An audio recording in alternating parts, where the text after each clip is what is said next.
Olá pessoal, tudo bem? Boa noite. Sejam todos bem-vindos para mais uma aula do nosso curso do ETAG. Hoje nós estaremos começando uma nova matéria, uma nova lição.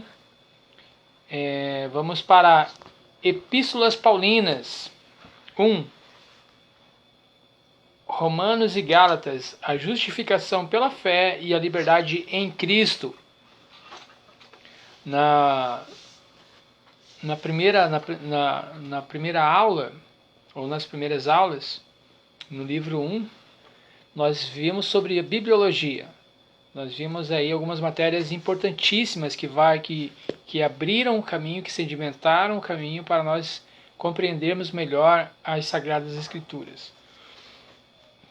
Nós vimos a importância que a Bíblia teve e continua tendo, né, como uma obra literária ímpar, como um livro que foi confeccionado às várias mãos, mas o autor é um só, são 40 escritores aproximadamente, só que o autor destes escritos é apenas um, devido à a linha contínua, né? Parece que o escritor é o mesmo do início ao fim. Então vivemos esse fio desde Gênesis a Apocalipse como sendo Deus o verdadeiro autor do texto sagrado. Nós vimos também um pouco sobre a questão de como os livros vieram a ser canônicos, qual foi o processo dos livros serem considerados sagrados. Não foi por importância de uma pessoa, porque era um rei, porque era um estadista, um legislador, não. É pela comunidade evangélica, comunidade cristã, comunidade judaica, aceitavam eles como livros inspirados, livros autoritários, que tinham a respeitabilidade deles na época em que foram escritos, ou um pouquinho depois. Isso tanto para o caso dos livros da Primeira Aliança, que alguns erroneamente chamam de Velho Testamento, né? E também os livros da Nova Aliança, os livros aí produzidos aí pelos apóstolos, discípulos apóstolos de Cristo, e também pelos demais homens que vieram a juntar-se às fileiras cristãs. Agora nós vamos, nós íamos fazer uma outra abordagem, mas eu optei por abordar agora Epístolas Paulinas para coincidir com a matéria que nós veremos aqui fora esse domingo que vem, que será a última lição do terceiro trimestre de 2021 da Escola Bíblica Dominical, e o quarto trimestre da Lições Bíblicas da CPAD. Iremos ver sobre a vida de Paulo, né, sobre o ministério do apóstolo Paulo. Então eu já me antecipando, e isso aí vai servir até de uma preparação para as aulas dos professores. Então o irmão, a irmã que conhece um professor, já compartilha essa mensagem com ele, que vai ser muito com ela, que vai ser muito vai ser bênção, porque as informações que nós iremos passar aqui, né, neste curso, será também as informações que nós iremos usar em sala de aula das nossas lições bíblicas da nossa querida Escola Bíblica Dominical. Ok? Vamos lá. Epístolas Paulinas. O Novo Testamento, ele tem 27 livros. Não são livros gigantescos, são cartas, são epístolas endereçadas a pessoas, endereçadas a uma comunidade de fé como um todo. Por exemplo, uma pessoa, Timóteo. Paulo escreveu diretamente a Timóteo, mas também teve cartas que Paulo escreveu que foi endereçada a uma comunidade de fé. Por exemplo, a igreja em Éfeso, a igreja que está em Colossos, por exemplo. Então, Paulo, ele escreveu aproximadamente 13 cartas, 13 epístolas. Se bem que tem alguns, a maioria dos estudiosos modernos não considera a carta aos Hebreus como sendo uma carta de Paulo, mas há alguns que consideram também, os escritores e teólogos e sábios mais antigos consideram que a carta aos Hebreus foi escrita pelo apóstolo Paulo devido à similaridade de temas, mas isso aí a gente não pode bater o martelo. Mas com certeza absoluta, 13 cartas são atribuídas a Paulo. E nessas epístolas paulinas do nosso curso ETAD, então nós vamos ver quais são essas cartas, qual o conteúdo dessas cartas, qual que era o momento do ministério do apóstolo Paulo em que ele escreveu essas cartas, de onde ele escreveu, para quem escreveu. Então, se ele estava,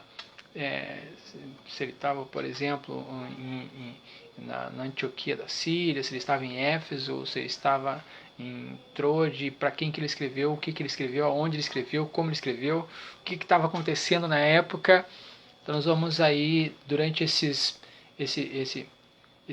módulo desse curso, que é Epístolas Paulinas, nós vamos aí nos adentrar de forma pormenorizada.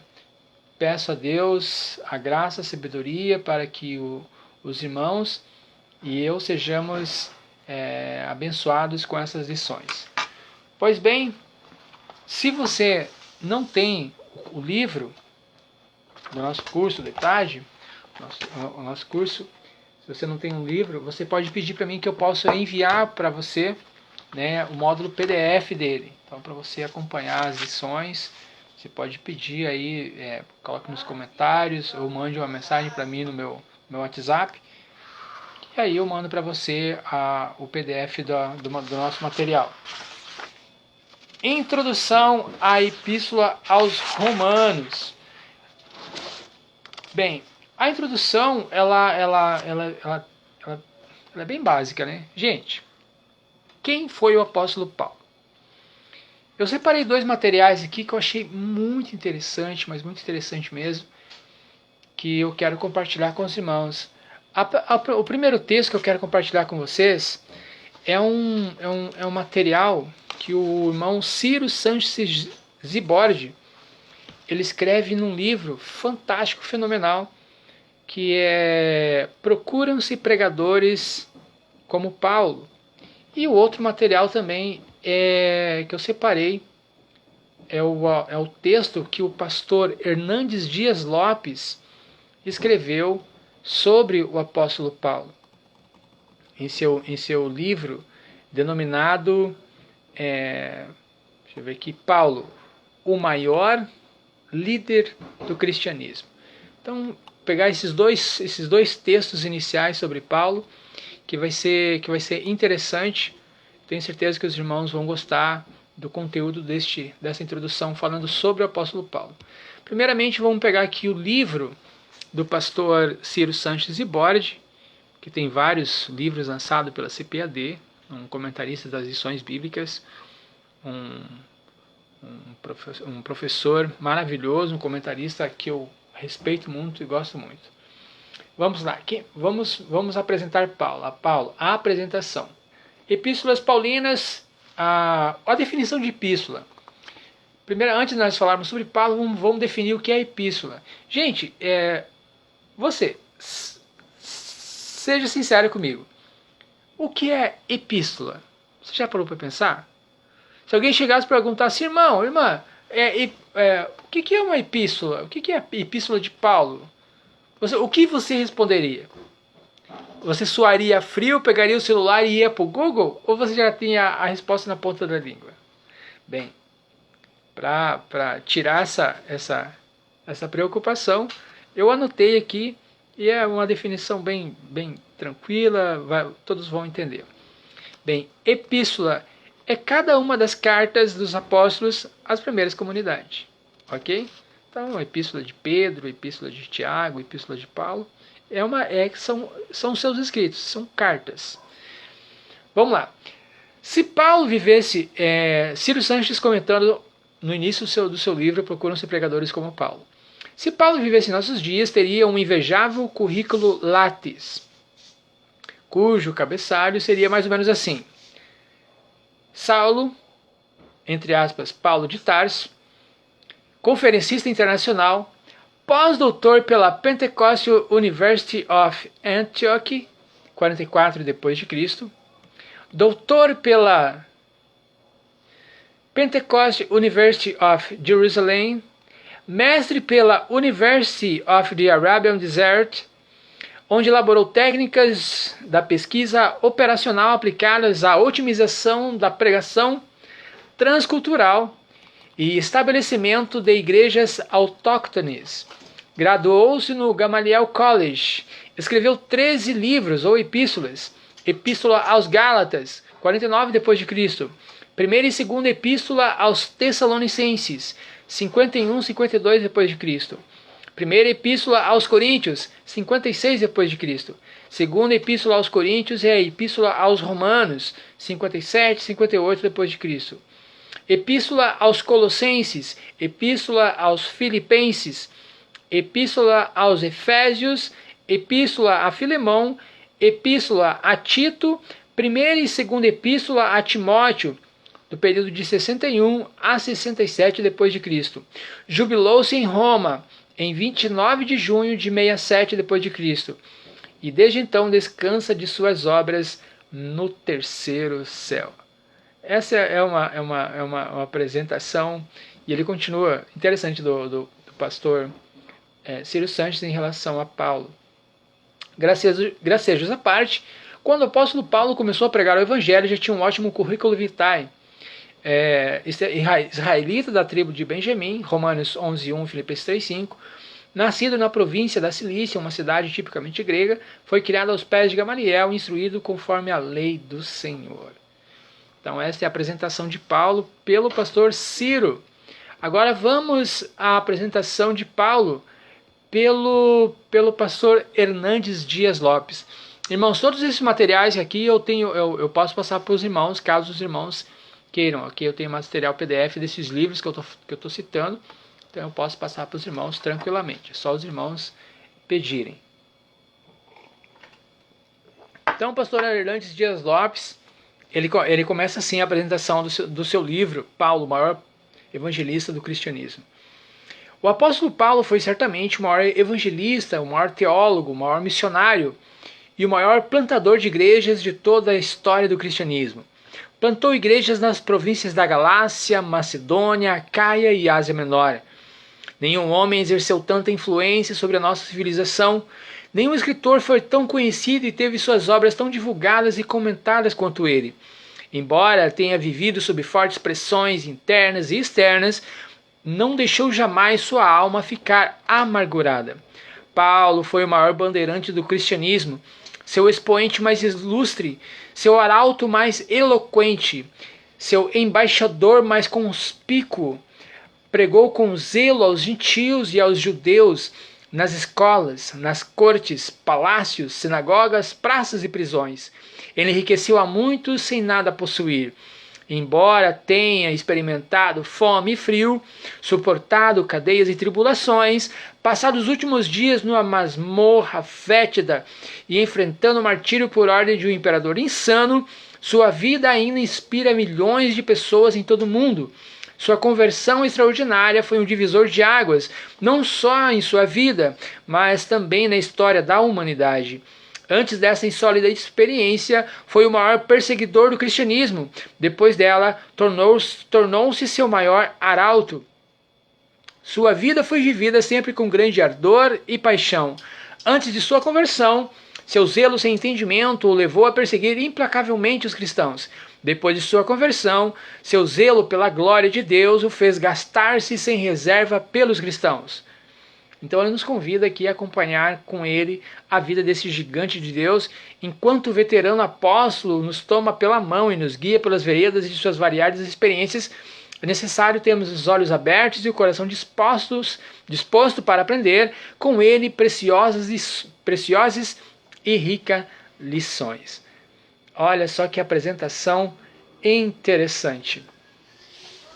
Então essa aí é uma pequena apresentação do nosso comentarista, de um dos maiores escritores dos textos sagrados. Praticamente 50% de todo o conteúdo do Novo Testamento saiu da pena do apóstolo Paulo. E a produção dele foi teve assim, um impacto gigantesco, não só na história da igreja, mas também na história da humanidade. Vamos lá, Epístola aos Romanos. Como vimos aqui na nossa introdução, essa carta foi escrita durante o seu ministério a partir da década de 50 depois de Cristo, aproximadamente. E quando ele escreve essa carta, ele tem vários propósitos. Quais são esses propósitos? A igreja em Roma não foi fundada por Paulo. E temos uma tradição na Igreja Católica Romana que fala que a igreja em Roma foi começada, os trabalhos foram iniciados pelo apóstolo Pedro. E eles atribuem isso a uma tradição muito antiga. Mas não é uma verdade bíblica, não. Essa suposta abertura de trabalhos da igreja em Roma por Pedro ou por algum discípulo de Pedro, e posteriormente ele vindo a ser o bispo daquela igreja, o pastor daquela igreja, não corresponde ao fato bíblico, não está nas escrituras essa afirmativa, e também não está nos pais da igreja, né? Os primeiros pais da igreja não escreveram sobre isso. Isso é uma tradição bem posterior, então é uma tradição que não corresponde com fatos e com uma atribuição escriturística, documentada, ok? Então, a igreja em Roma não foi começada por Paulo e muito menos por Pedro. Mas sabemos que Paulo escreveu aos irmãos que estavam nesta localidade. Eu tenho aqui em mãos uma obra maravilhosa que eu quero apresentar para vocês. Aí vai estar espelhado, né? Vai estar meio diferente, mas é o Novo Testamento comentado versículo por versículo do irmão Russell Norman Champlin. É uma obra maravilhosa que todo pregador, todo professor, todo amante das escrituras precisa ter, porque ela vai trazer assim uma visão. Cada versículo é comentada de forma exaustiva, tem introduções aos livros. Então ele vai falar sobre data, autoria, propósito, proveniência, os temas que serão abordados em cada livro. E também temos, para auxiliar essa aula, temos um material de apoio, né, que você pode pedir, eu estarei enviando para vocês. Então vamos lá, Epístola aos Romanos. Aqui diz a nossa introdução do nosso material de apoio. Há duas coisas que nos ajudarão a dar uma visão panorâmica de ambas as epístolas, Epístola aos Romanos e Epístola aos Gálatas, que nós iremos ver neste primeiro momento. Primeiro, nós precisamos fazer uma leitura preliminar, tanto da Epístola aos Romanos quanto a Epístola aos Gálatas, procurando descobrir o motivo que levou o apóstolo a escrever. Segundo, leia-as relacionando as suas diferentes partes até se familiarizar com os assuntos nelas tratados. Deste modo, este livro, texto, servirá apenas como um guia de estudo à medida que você for avançando nos domínios da graça, através do estudo da Palavra de Deus e da comunhão com seu Filho Jesus Cristo. A Epístola aos Romanos e aos Gálatas tratam com profundidade de assuntos subordinados à doutrina da salvação, como seja a justificação pela fé e a liberdade cristã. Segundo Paulo, se o pecador é salvo somente por meio da fé, mas após a conversão vive a vida como bem lhe apraz, qual a necessidade do Filho de Deus ter vindo ao mundo e morrido pela humanidade? Esta é uma das questões abordadas por Paulo nas suas epístolas aos Romanos e aos Gálatas. A Epístola aos Romanos, melhor dizendo, particularmente, é uma resposta completa, lógica e inspirada à grande pergunta dos séculos: como pode o homem ser justo para com Deus? Em resposta a esta inquietante indagação, Paulo fala da justificação dos pecadores, da santificação, da glorificação dos crentes santificados, como atos realizados pela fé em Jesus, pelo Evangelho e pelo poder operante de Deus. Vamos lá. Então temos aqui um índice. Um índice que é... O índice é como se fosse um resumão. Do que se trata o livro de Romanos. A Epístola aos Romanos. Então vamos lá. 1. Condenação dos pecadores. 2. Justificação dos perdoados. 3. A santificação dos justificados. 4. A dispensação de Israel. 5. Exortações e práticas. Então aí nós temos aí o que diz a Epístola aos Romanos. E aos Gálatas nós vamos ver como 1. Paulo, defensor da fé. 2. Deus dá a Paulo o seu evangelho. 3. As Escrituras ensinam o evangelho da fé. 4. O evangelho só produz filhos. E 5, por último, a liberdade cristã. Estes são os temas que Paulo vai abordar na sua carta aos Gálatas. Introdução à Epístola aos Romanos. Irmãos, este estudo ele é muito interessante você acompanhar com a Bíblia. Ok? Então pegue a sua Bíblia, já abra, como eu sempre recomendo, que você tenha em mão sempre um caderno, uma caneta, tá? Para a gente está comentando alguma coisa, fazendo análise de um texto ou um pensamento. Nós estamos fazendo uma exposição e de repente você tem uma ideia. Anote essa ideia. Surgiu uma pergunta? Escreva essa pergunta. Estamos citando textos bíblicos? Anote o texto. Então é isso aí, você vai organizando as suas anotações e de repente você já vai estar com um material bacana de apoio. Isso é muito bom. Eu particularmente, eu assimilo as informações anotando, não somente ouvindo, mas anotando também. E depois eu reviso as minhas anotações e aí eu consigo ter um conhecimento mais proveitoso do tema em questão.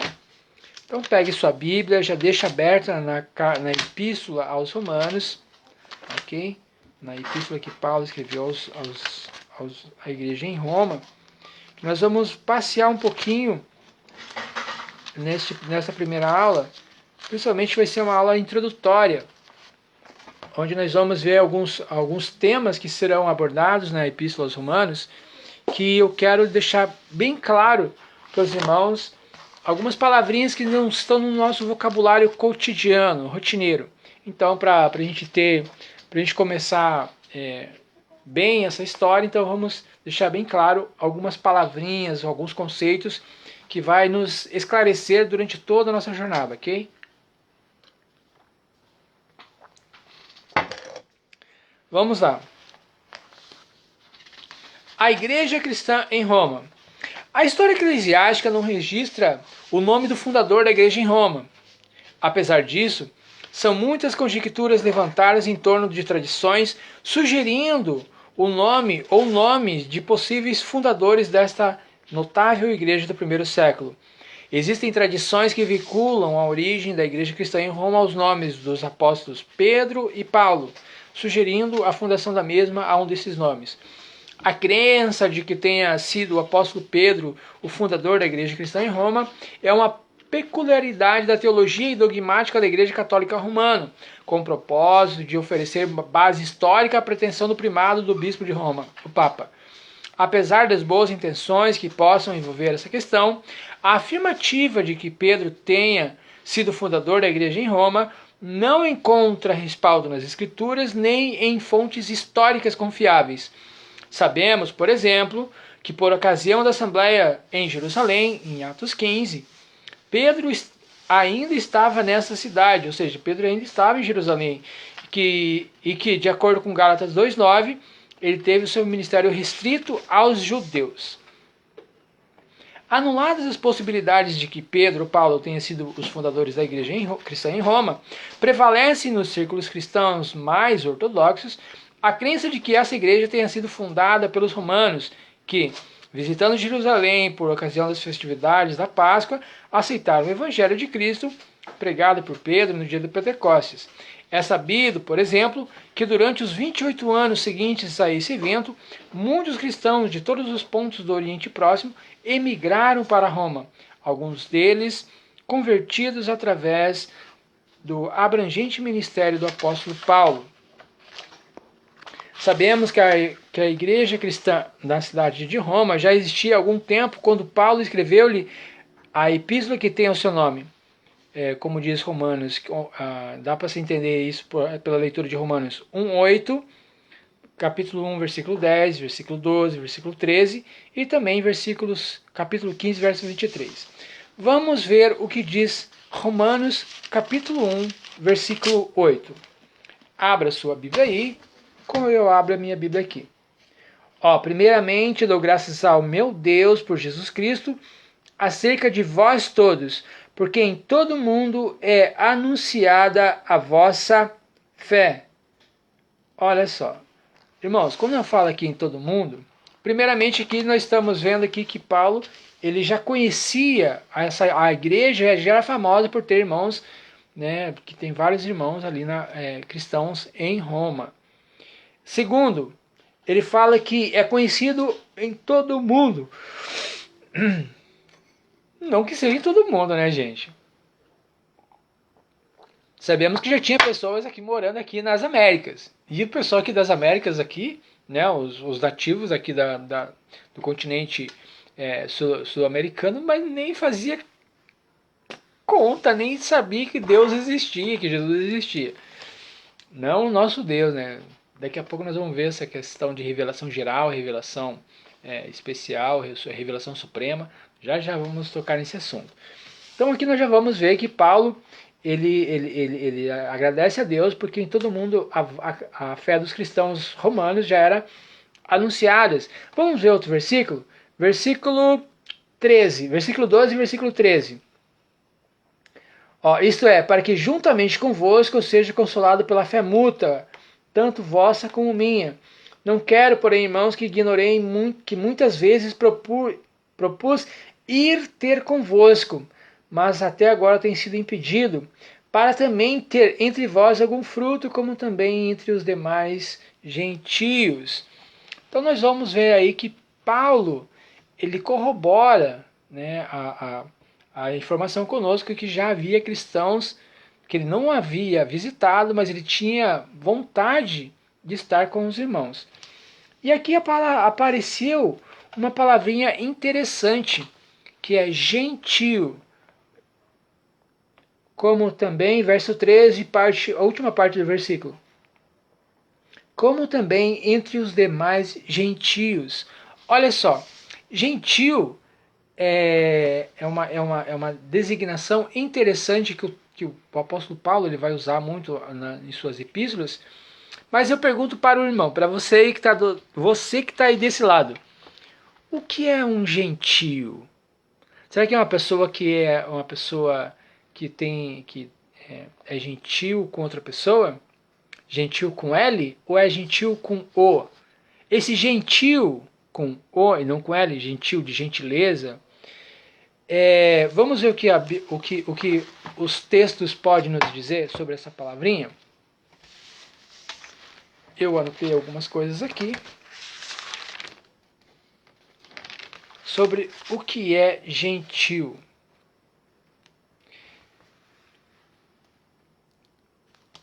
No hebraico, essa palavrinha é goim e ela significa nações ou estrangeiros, em contraste com Israel. Já no grego, a palavrinha é etnos, termo genérico que indica nação, mas incluindo também a nação de Israel. Paulo contrasta judeus e gentios, como vemos em Romanos capítulo 2, versículo 9. Vamos lá ver o que diz esse texto?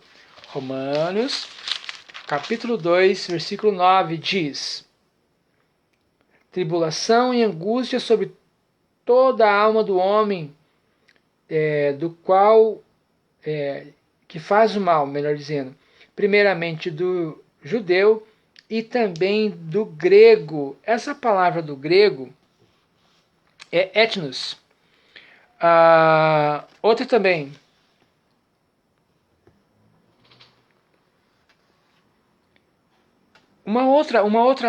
um significado para gentil é todo aquele que não é judeu, ok?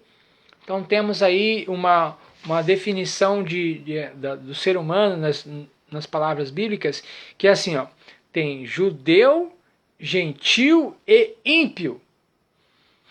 Então, gregos, que são gentios, judeus e tem os ímpios. Ímpio é todo aquele que pode ser tanto um gentil ímpio, no caso de Nero, Vespasiano, e também pode ter judeu que seja ímpio. Por exemplo, o rei Manassés.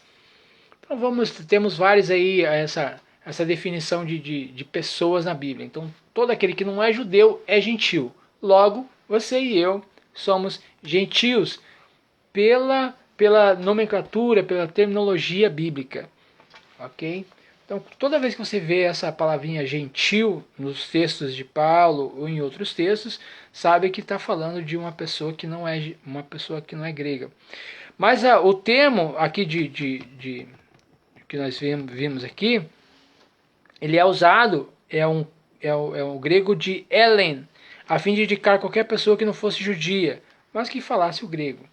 Então também temos uma outra aplicação aqui de toda pessoa que falasse o grego e não era judia, então era pessoa gentil. Continuando.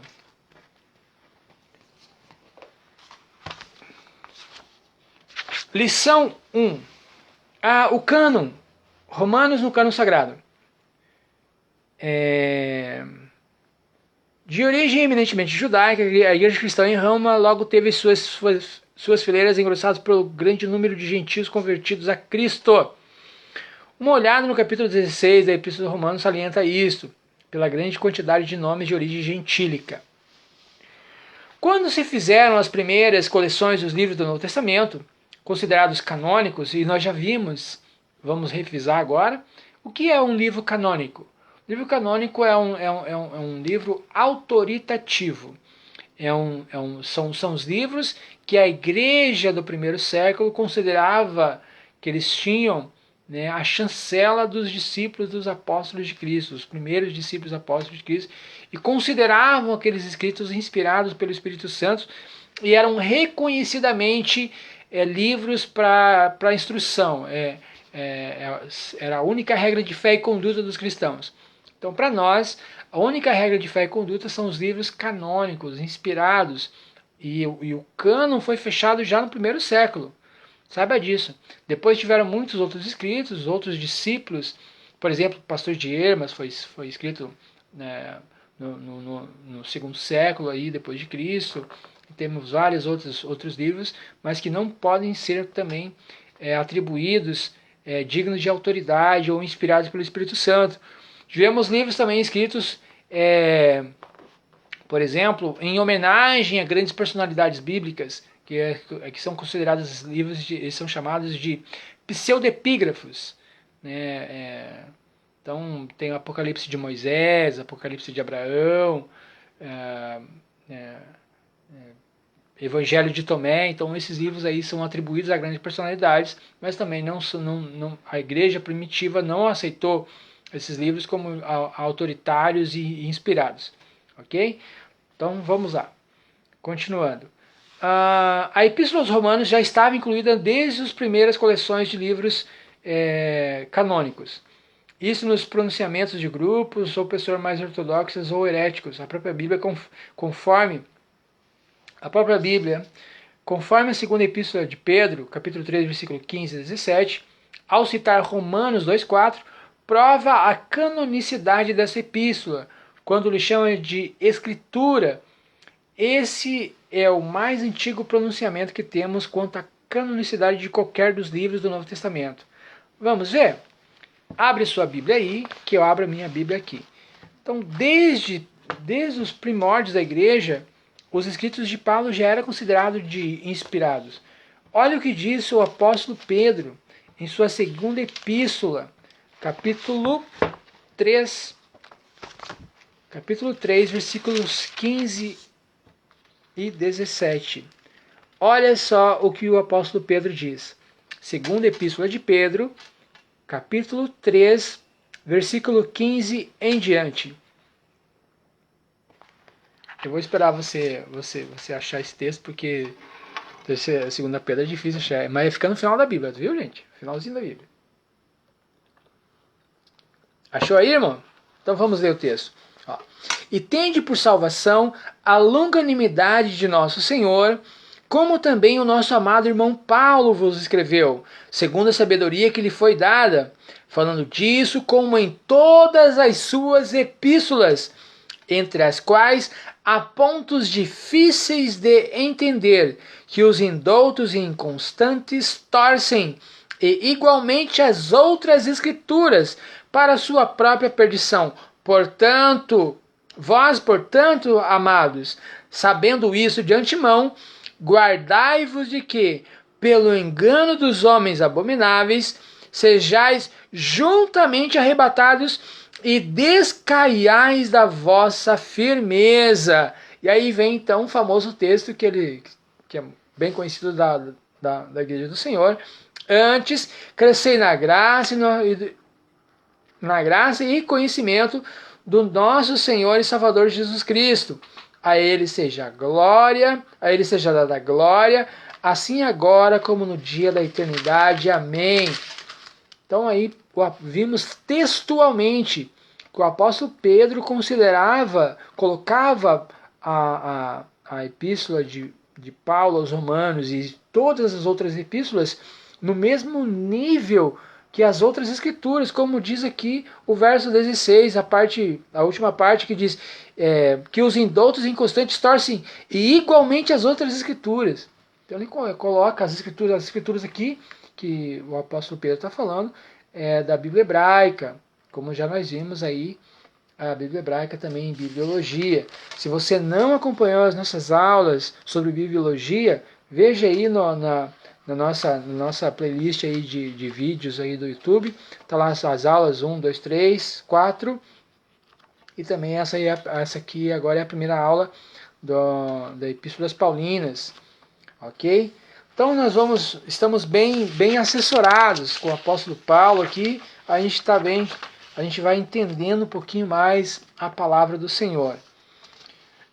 Os mais famosos líderes da igreja antiga demonstraram seu apreço pela epístola de Paulo aos Romanos. Vários deles citaram-na em seus escritos. Entre esses podemos citar Clemente de Roma, no ano 95 d.C., Inácio de Antioquia, no ano 110 d.C., e Policarpo de Esmirna, em 110 e 130 d.C.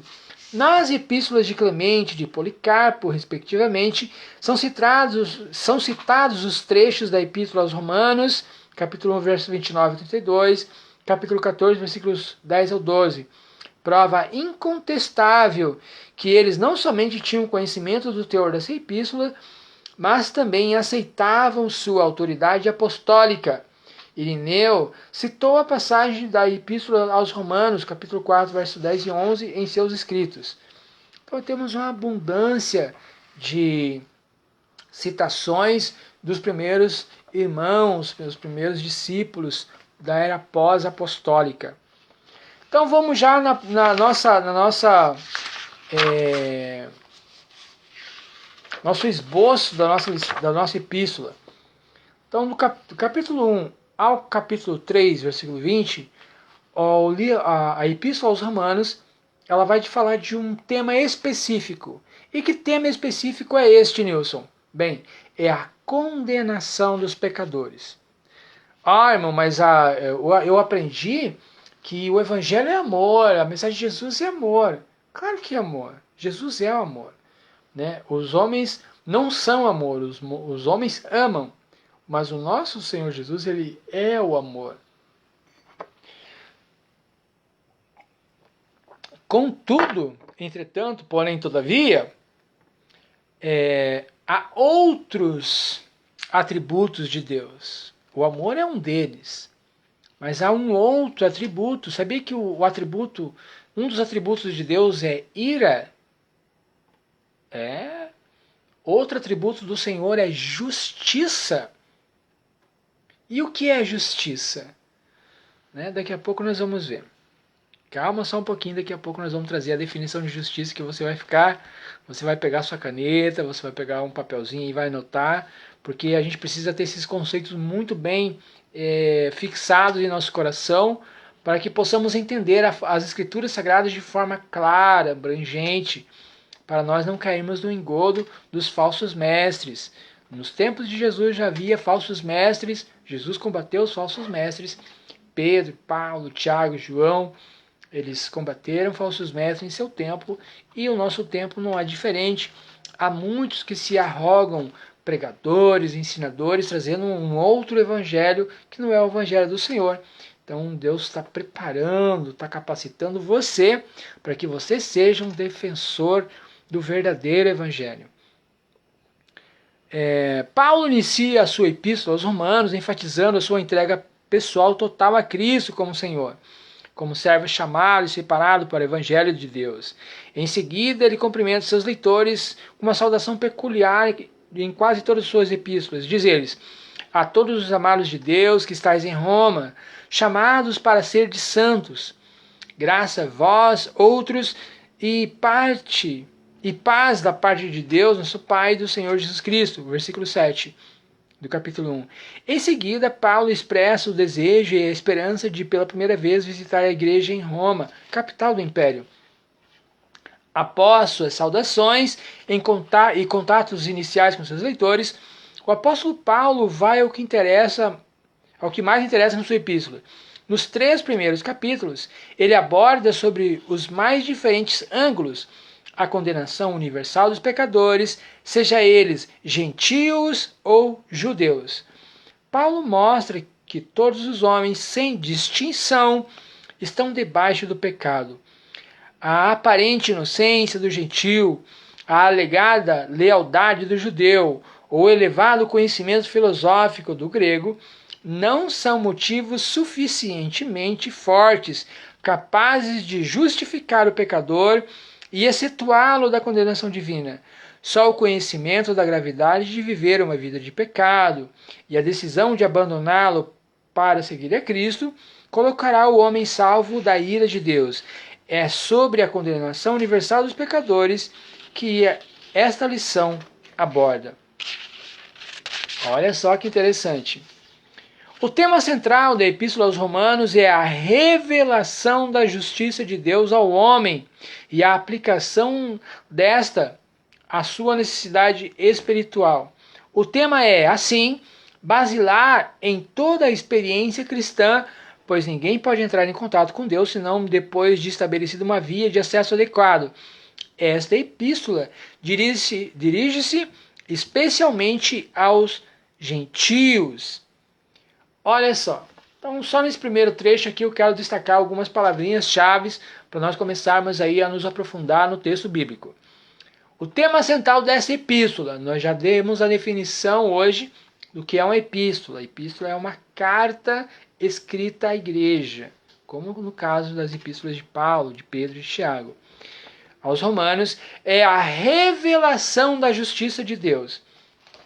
Bem, se eu perguntar para você agora, bate ponto, 1, 2, 3, o que é revelação? Quais são os tipos de revelação que tem? Então, pensou? Consegue explicar para gente? Se nós estivéssemos numa sala de aula, eu perguntaria para você, você saberia responder o que é revelação? Será que a revelação que eu tô perguntando, e essa revelação que do texto bíblico é a mesma daquele irmãozinho, daquela irmãzinha naquela igreja lá, que fala, eita, assim diz o Senhor. Será que é essa revelação que eu estou falando? Pode ser. Mas vamos lá, vamos nos aprofundar um pouquinho mais.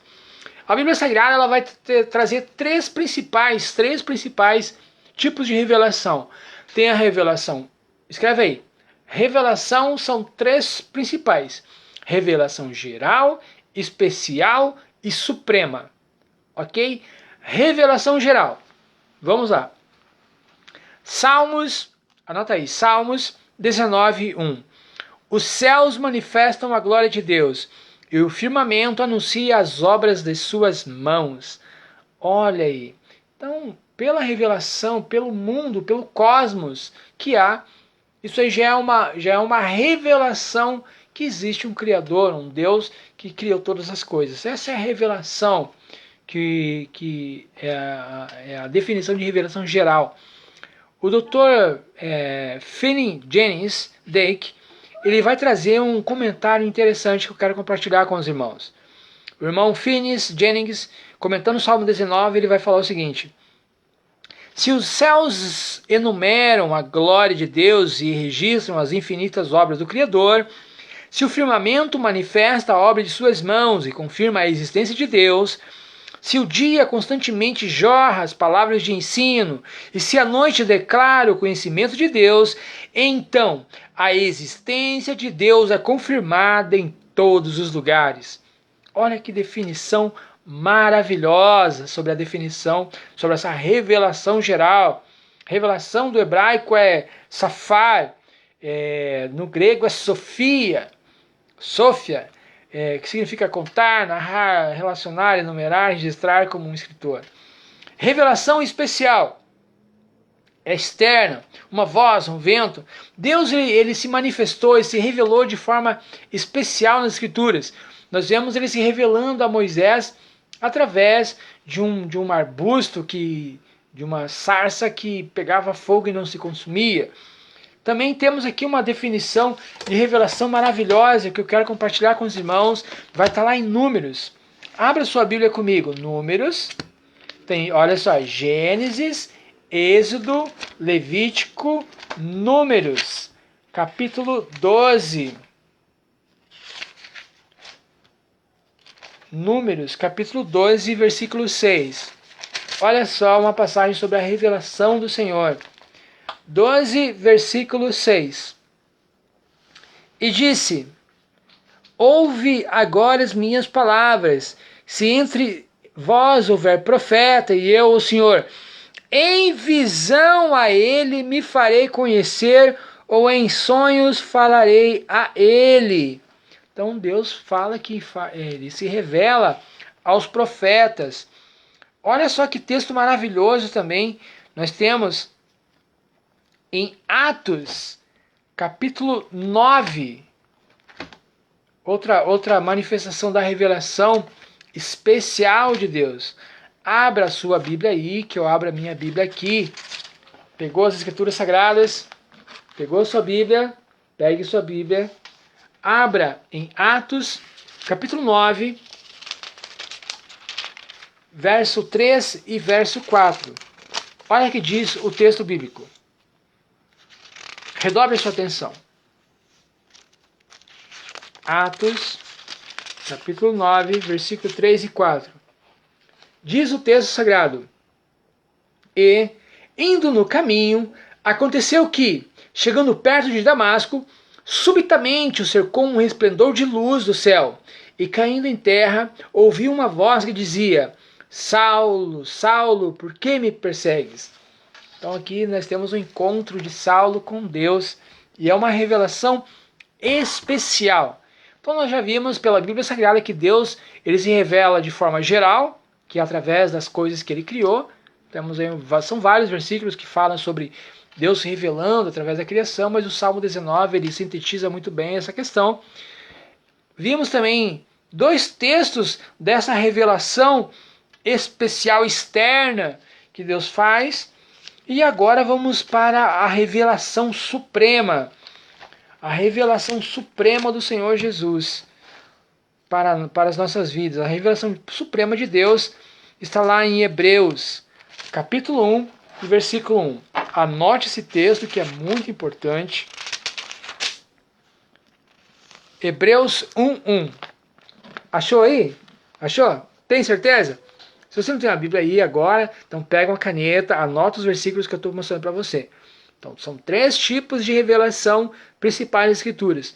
Revelação geral, Salmos 19:1, revelação especial externa, que eu chamo de externa, especial, pode ser em Êxodo, em Números, melhor dizendo, 12:6, Atos 9:3, e agora a revelação suprema de Deus, diz o texto de Hebreus, capítulo 1, versículo 1 também. Anote esse texto. Diz o texto sagrado: havendo Deus antigamente falado muitas vezes, de muitas maneiras aos pais, pelos profetas, a nós falou-nos nestes últimos dias pelo Filho, a quem constituiu o herdeiro de tudo, por quem fez também o mundo. Então aí vemos aí a revelação suprema do Senhor, é o Senhor Jesus Cristo. É o nascimento virginal, miraculoso do Senhor Jesus Cristo. Então aí temos a revelação especial. E essa revelação especial também ela vai ter algumas atribuições que eu anotei aqui para melhorar o nosso conhecimento do Senhor Jesus. Essa revelação pessoal, ela tem 3 subcategorias, que eu coloquei aqui como pessoal, compreensível e progressiva. Revelação especial pessoal. Através do Cristo, revelado nas Escrituras, o homem chega a conhecer a Deus pessoalmente num relacionamento de redenção. Eu anotei um texto aqui, João, o Santo Evangelho, segundo escreveu São João, capítulo 20, verso 31. Essa é a revelação especial pessoal. Anota aí, gente, vai anotando. Olha que riqueza de detalhes, que riqueza de ensinos as Escrituras têm. 20:31 de João vai dizer o seguinte: estes milagres que foram escritos no Evangelho de João, foram escritos para que creiais que Jesus é o Cristo, o Filho de Deus, e para que, crendo, tenhais vida em seu nome. Então essa revelação especial, pessoal do Senhor Jesus, ela traz vida para nós. Também temos a revelação especial compreensível. Através da revelação especial das Escrituras, Deus se revela na forma antropomórfica, ou seja, segundo as características da linguagem humana. Então Deus, se Ele for se revelar a nós como Ele é, primeiramente nós não iríamos suportar tanto poder, iríamos sucumbir, e o nosso entendimento sucumbiria à loucura. Não teríamos como compreender Deus. Então ele se revela na forma humana.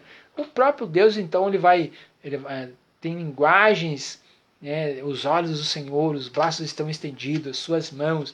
Então até a nossa forma de tentar falar sobre Deus, ela é muito humana.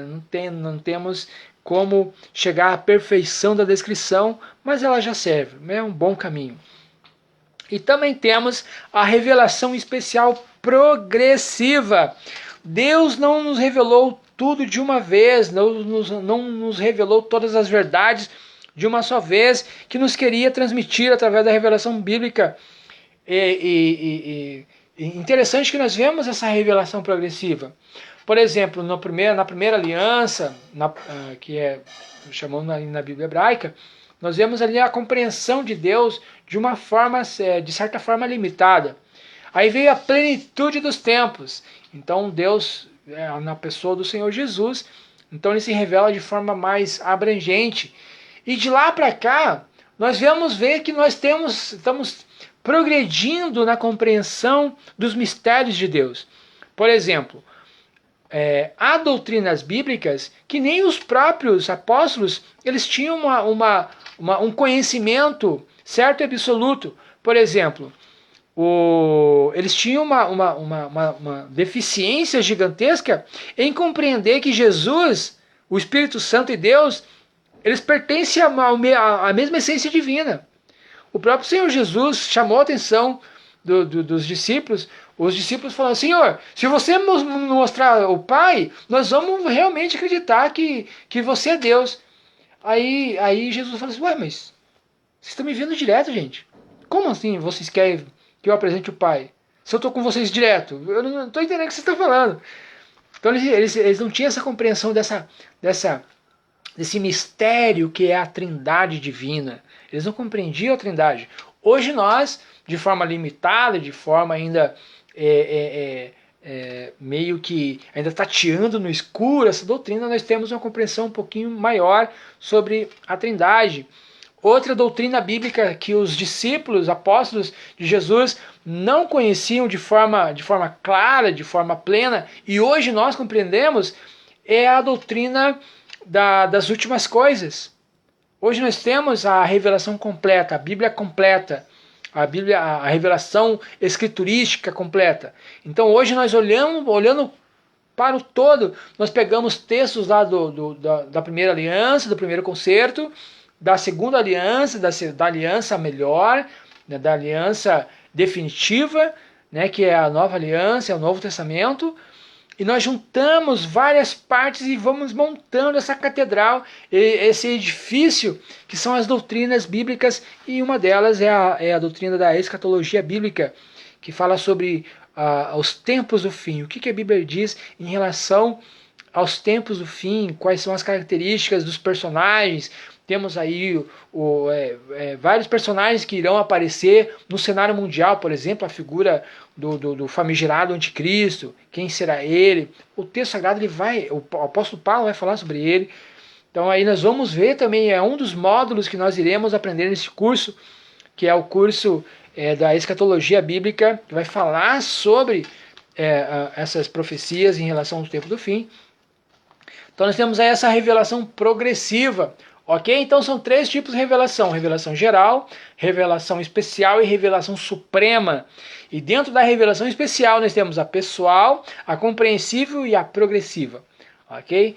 Então mais alguns elementos para nós enriquecermos a nossa abordagem do Evangelho. Nós estamos vendo aqui sobre revelação. Agora nós vamos ver uma palavrinha-chave também, que o livro de a Epístola aos Romanos, ela vai falar sobre a justiça de Deus. Ela vai falar da justiça de Deus. Mas, se eu parar e perguntar para você, irmão Doquinha, irmã Joaninha, o que é justiça? O que você entende por justiça? Você saberia me responder? Não vale pesquisar no Google. Agora não. O que é justiça? Melhor ainda, você já parou para pensar, você já se perguntou para você o que é justiça? Será que a justiça de Deus é diferente da justiça dos homens? O conceito da justiça de Deus é diferente do conceito da justiça dos homens? Bem, para tentar esclarecer este tema, que é um tema profundíssimo, eu tive que pesquisar e anotei algumas coisas. E eu quero que você também fique a par dos meus apontamentos que eu trouxe aqui para que a gente aprofunde este debate. Vamos lá, eu coloquei aqui, o que é justiça? Primeiramente, a palavra justiça é um verbo, está no presente do indicativo, é o tempo verbal da terceira pessoa do singular. Temos várias definições, vários significados da palavra justiça. Temos do 1 ao 8. Ok? Vamos lá. Primeiro, o que é justiça? Princípio moral que exige conduta justa, com respeito ao direito e à equidade. 2. Conformidade a este princípio manifesto em ato ou comportamento. 3. O que é justiça? Respeito ao direito de cada um. É uma definição de justiça. Outro, que é o 4. Caráter do que é justo, imparcial. 5. O que é justiça? Instituição ou conjunto de instituições que exerce um poder jurisdicional, ou seja, uma alçada. 6. O que é justiça? Conjunto de todas as pessoas encarregadas de aplicar leis, a autoridade judicial. 7. Sentido figurado, qualidade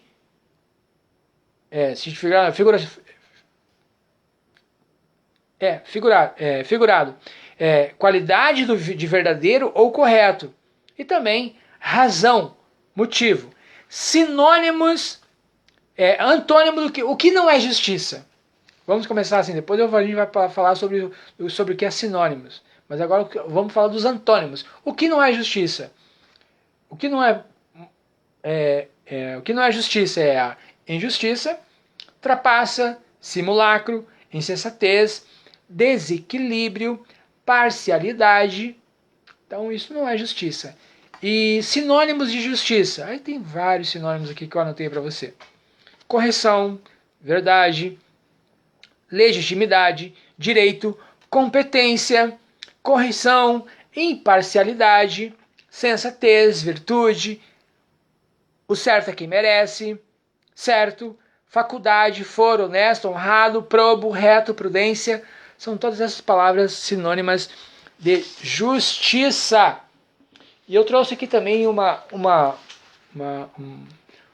comentário do irmão Champlin em relação à justiça de Deus.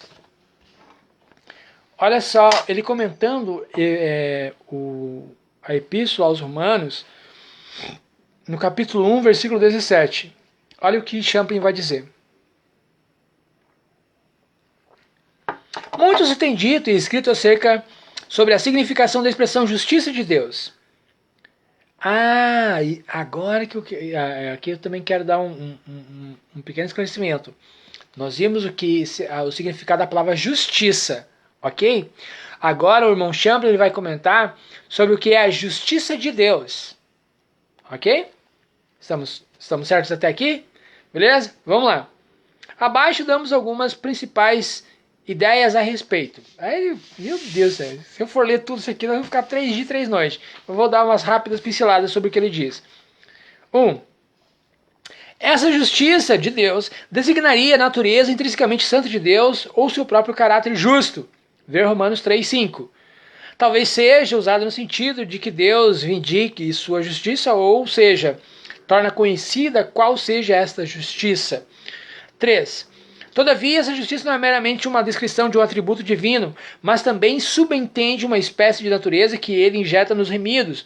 Os homens, uma vez transformados, segundo a imagem de Cristo, em sentido bem real e literal, participam da santidade de Deus, como diz Mateus 5:48. A passagem de Isaías 46:13 também contribui para esclarecer esse aspecto, onde lemos: Faço chegar a minha justiça e não está longe. A minha salvação não tardará, mas estabelecerei em Sião o livramento e em Israel a minha glória. Isso indica a doação das perfeições morais aos remidos, e é a agência do Evangelho que produz essa natureza moral nova nos homens. A santidade de Deus se desenvolve nos homens por meio da atuação do Espírito Santo, e essa atuação tem prosseguimento até que os remidos atinjam a perfeição absoluta. Quando então os crentes serão santos como é santo seu Pai Celestial. Isso pode envolver a eternidade inteira, mas o processo tem início quando, no primeiro exercício da fé em Cristo e em seu Evangelho, continuando nas experiências da conversão, da santificação, da regeneração e da glorificação. Essa modificação moral produz a modificação metafísica. Olha que interessante aqui um negócio. Na aula passada, nossa última comentário das lições bíblicas, nós falamos sobre a doutrina bíblica da santificação. E a santificação, eu fiz uma rápida análise sobre o que é a santificação. Há pessoas que têm está no ideário popular uma definição de santo, de uma pessoa santa, mas é uma definição que não procede com a realidade bíblica. É apenas um ideário popular que não corresponde à verdade bíblica. O que diz o ideário popular sobre o que é santo? Bem, santo parece tem aquela musiquinha, já parece uma areola amarelinha na cabeça da pessoa e surge duas asinhas branquinhas, né, lindas, maravilhosas, e a pessoa tá lá empoderadíssima e não peca. É uma pessoa impecável. Então, no ideário popular, santo é aquele que não peca. Então, o crente falou algo que não é, ele é pecador, ele não é santo. Não. Santo não é sinônimo de impecabilidade. Anote isso. Santo não é uma pessoa impecável. Não é aquela pessoa que não peca. Ok? A definição de santo pelas escrituras sagradas são várias coisas que podem ser santos. É tudo aquilo que você separa para o trabalho de Deus. Então, por exemplo, as escrituras sagradas trazem vários exemplos disso. Por exemplo, utensílios. Bacia, copo, talher, varal, carruagem, cavalo, roupas, terrenos. Tudo isso é santo, porque foi separado para o trabalho na casa do Senhor. Pessoas são separadas para o trabalho do Senhor, são santas. Então, santos, a definição de santo das Escrituras é tudo aquilo que nós separamos para Deus. Então, se você separou aquele violão, você comprou e separou para a obra do Senhor, então aquele violão é santo. Ok? Ele não é uma pessoa, ele não tem sentimentos. Se você tocar uma nota errada lá, ele vai falar: você fez um dó com sétima aumentada aqui errado. Não. Você separou para a obra do Senhor. Então, aquele seu teclado, aquele seu violão, aquela sua flauta, aquele carrom, aquele contrabaixo, aquela guitarra, enfim, aquele sax reto, sax horn, flauta doce, sax, tem um piano, tem harpa. Se você separou para a obra do Senhor, aquilo lá é santo, ok? Mas também a doutrina bíblica da santificação, ou seja, no que diz respeito a nós, como pessoas separadas para Deus, ela vai ter 3 tempos. Então eu trouxe aí os tempos da santificação. O tempo passado, ou seja, Jesus nos tornou santo. Quando Jesus morreu por nós, então ele nos tornou santo. Certo? E também tem o tempo presente. Presente progressivo. Ontem mais santo, hoje mais santo do que ontem e amanhã mais santo do que hoje. Este é o caminhar natural do cristão, procurando uma vida de santificação. Sede santos porque eu sou santo. Então, uma ordem imperativa do Senhor Jesus. E também nós temos aí a promessa da santificação futura, onde nós seremos santos como são os santos anjos do Senhor. Isso aí lá depois que nós formos arrebatados. Então esses são os períodos de santificação, passado, presente e futuro. Quanto a essa santidade, essa santificação, aqui nós vamos ver que continuando a experiência da conversão, da santificação, da regeneração e glorificação. Santificação, regeneração e glorificação também são os 3 estágios do Filho do Senhor, dos filhos de Deus aqui. Por quê? Porque primeiro nós somos tornados santos por Jesus, e agora, presentemente, o Espírito Santo ele está nos regenerando, tornando, construindo em nós fazendo de nós uma nova criatura, né, para que possamos ser glorificados, que é o estágio final, que o apóstolo Paulo vai falar isso, sobre essa glorificação, à igreja em Corinto. Quer ver? Abre a sua Bíblia comigo, na epístola à igreja em Corinto, capítulo 15. Olha só que interessante essa revelação do apóstolo Paulo sobre a nossa glorificação. Diz o texto bíblico: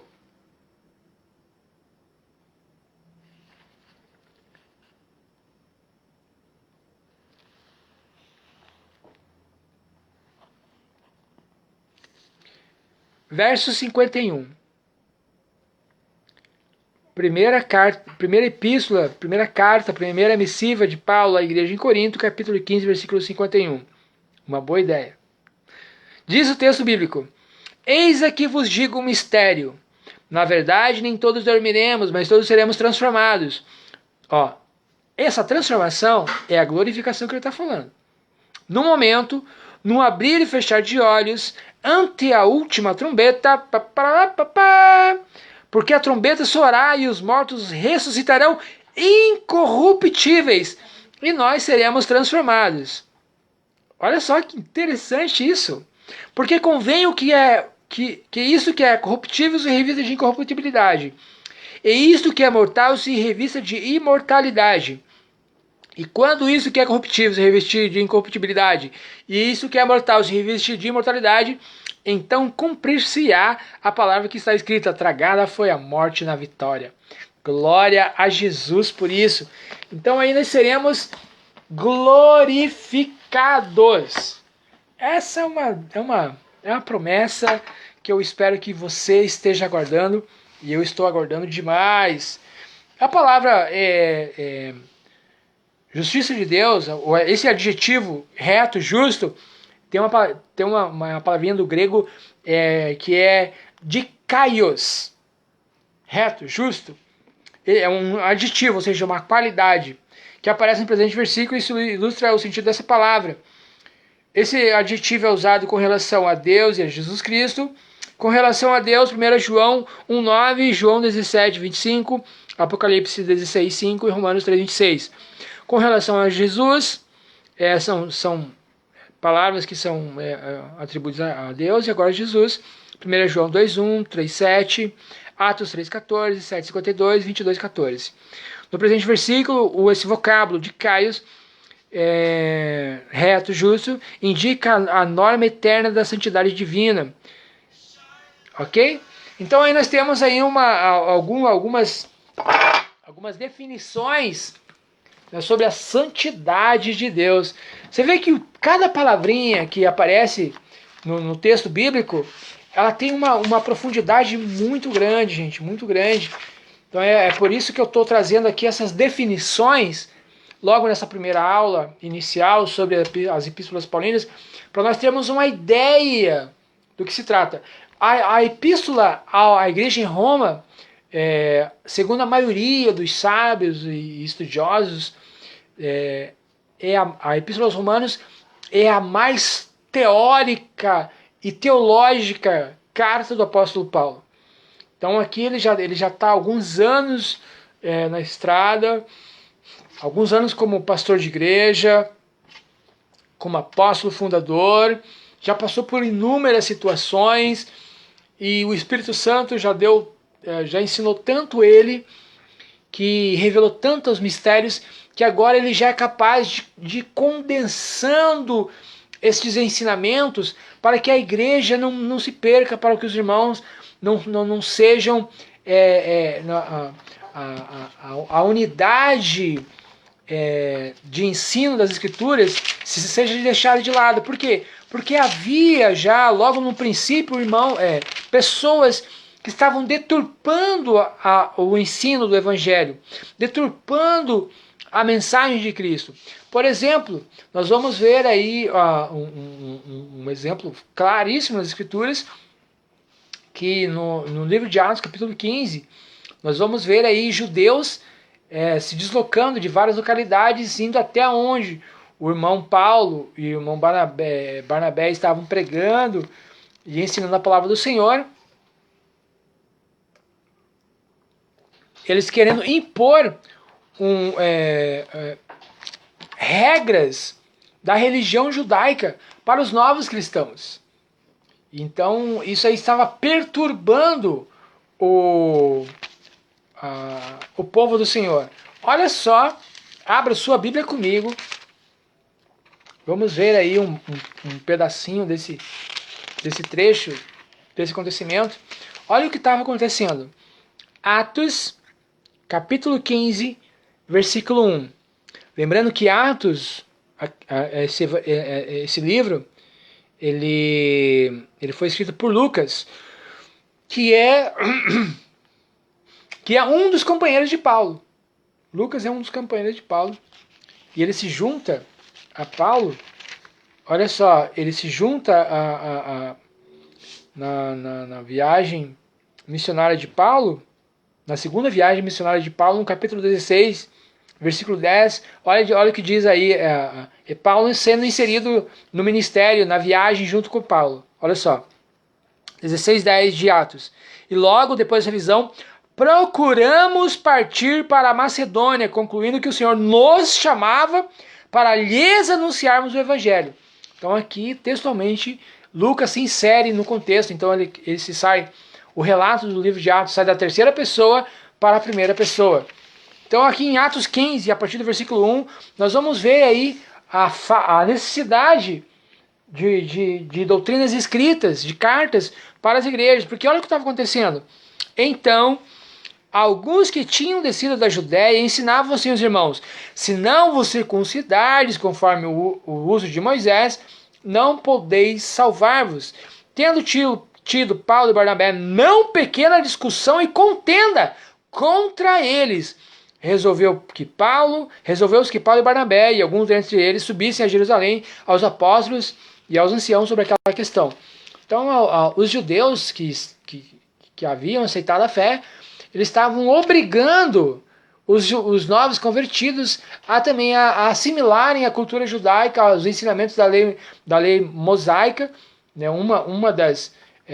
A circuncisão não é da lei de Moisés, ela é anterior à lei de Moisés, começou lá com Abraão, né? Quando Deus pede para que Abraão sacrifique,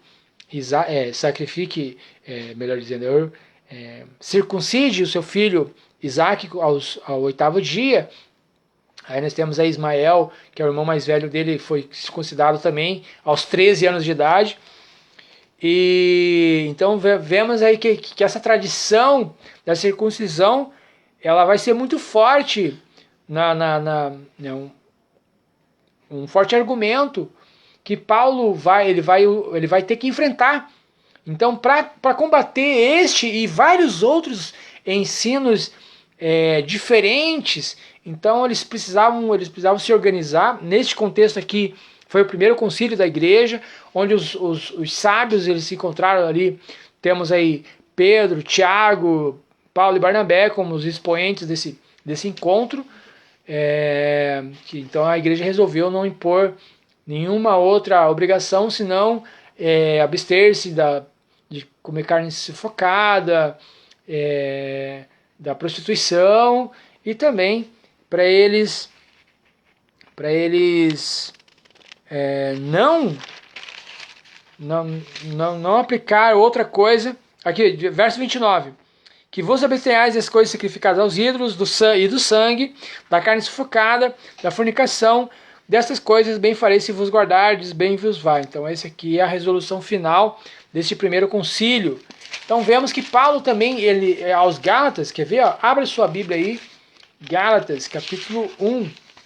Vamos ver aí o que enfrentou o apóstolo Paulo. E o porquê que ele escrevia essas cartas.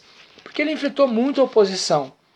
Olha só, Gálatas capítulo 1, a partir do versículo 6. Olha o que o apóstolo Paulo diz. Maravilha-me que tão depressa passasseis daqueles que vos chamou a graça de Cristo para outro evangelho. Olha só, para outro evangelho. O qual não há outro, mas há alguns que vos inquietam e querem transtornar o evangelho de Cristo. Mas ainda, verso 8... Mas ainda que nós mesmos, ou um anjo vindo do céu, vos anuncie outro evangelho, além do que já vos tenho escrito, seja anátema. Assim como já vos dissemos, agora de novo também vos digo. Se alguém vos anunciar outro evangelho, além do que já recebeu, seja maldito, seja anátema. Então é por isso que eles escreveram essas cartas, para que realmente as pessoas ficassem, para que tivesse uma coesão, para que tivesse uma linha mestra, os ensinos do Senhor Jesus. Okay? A revelação especial do Senhor Jesus, ela precisava então ser fixada no coração dos irmãos. Lembrando, irmãos, também que tem mais uma curiosidade aqui, que as cartas de Paulo foram escritas antes que todos os evangelhos.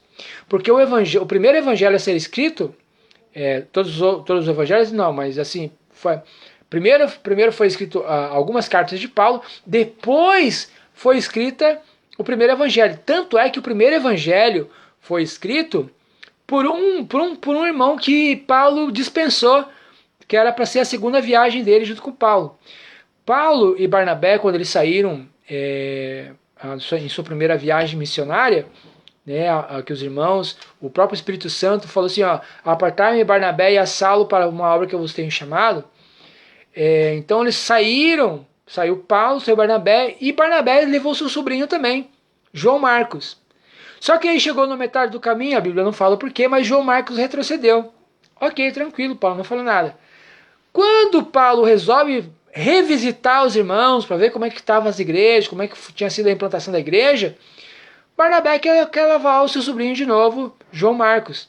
Aí Paulo falou, não vamos levar não. Então ele foi dispensado. Só que esse irmão ele cresceu tanto, por quê? Porque aí Barnabé e Paulo tiveram uma discussão, uma não pequena discussão, uma grande contenda entre eles. Então Paulo pegou Silas com ele, levou com ele, e Barnabé levou João Marcos para Chipre. Então João Marcos ele foi crescendo tanto, ficou tão importante, que lá na frente o apóstolo Paulo requisita a presença desse sobrinho de Barnabé, João Marcos, e também Pedro, ele vai ser um secretário de Pedro. Tanto é que o primeiro evangelho a ser escrito foi o evangelho de Marcos. Que Marcos que é esse? É o sobrinho de Barnabé, amanuense de Pedro. Então, esse João Marcos que nós estamos falando aqui, ele escreveu o primeiro evangelho. Então, as cartas de Paulo, pela cronologia aproximada, alguns irmãos vão dizer que foi a epístola aos Gálatas, outros vão dizer que foi a epístola aos Tessalonicenses. Ali, eles colocam as datas entre 49 a 51, 52 depois de Cristo. Então há escritores, há comentaristas, até as próprias Bíblias de estudo. Tem umas que vai dizer que não conhece a data, outras vão atribuir Gálatas como a primeira epístola escrita 46, 47 depois de Cristo, ou 1 Tessalonicenses, colocando 1 Tessalonicenses aí no ano 49, 51, 52 depois de Cristo. Ok? Então essas são as datas. Mas por quê? Porque Deus ele permite, ele instrui, ele inspira os seus discípulos a escreverem, justamente para que não haja uma distorção do evangelho. Gente, hoje com a Bíblia Sagrada já fechada, o cânone completo, há distorções e mais distorções na exposição da Bíblia Sagrada. Milhares de pessoas que desconhecem o texto sagrado são enganadas. Então Deus chamou você, colocou você aí agora, para que você ame aprender, ame estudar a palavra do Senhor, primeiro, para não ser enganado, e segundo, para você pregar o evangelho, mas pregar ele de forma verdadeira, ok? Então esses são alguns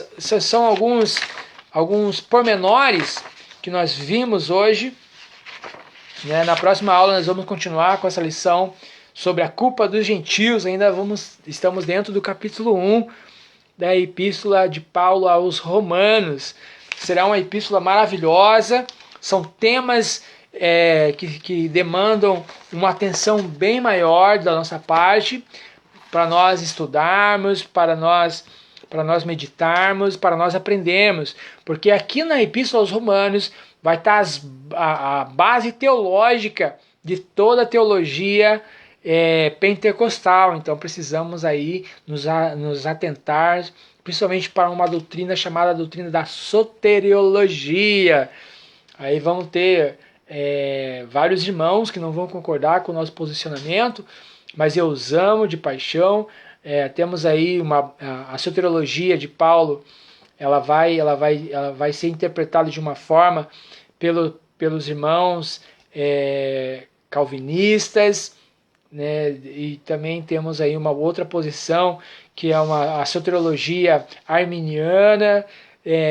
São discussões válidas, são discussões pertinentes, e quando a gente chegar nesse ponto a gente vai expor de forma clara, de forma justa os dois posicionamentos. Os irmãos já sabem qual que é o meu posicionamento. Eu estou como cooperador aqui na Igreja Evangélica Assembleia de Deus.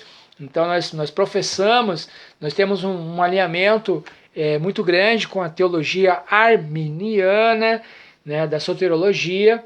no quesito da soteriologia, mas eu particularmente creio que os irmãos calvinistas são todos filhos do Senhor, todos iremos morar no mesmo céu, mesmo discordando de nossos posicionamentos teológicos.